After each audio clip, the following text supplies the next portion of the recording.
আমাদের ল্যাবের কম বেশি সকলেই আমরা সারা বছর অপেক্ষা করে থাকি শীতকালীন অধিবেশনের এই পটলাকের জন্য। হ্যাঁ, মানে ল্যাবের সবাই যেদিন নিজেরা কিছু না কিছু রান্না করে নিয়ে আসবে আর সকলে মিলে একসাথে বসে সেই খাওয়া দাওয়া করব। এবারেও আয়োজনের কোনো কমতি নেই।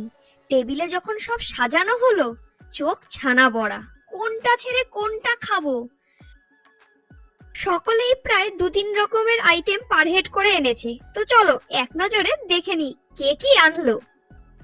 গৌরবদার নিজের হাতে বানানো পাপড়ি চাট, আমি এনেছিলাম ভাপা পিঠে, শতাক্ষীর মোমো আর চিকেন, অদ্রিজার বানানো চিজ ম্যাগি, ম্যাম এনেছিলেন 2 রকমের পনির, সাথে পৃথাদির পাঁপড়ের ডালনা আর ভেজ বিরিয়ানি, আর আমার ওটস পরোটা। আর ডেজার্ট সেকশনে ত্রয়ীর বিশাল সম্ভার, ম্যামের গাজরের হালুয়া আর আমার পুলি পিঠে চুষির পায়েস।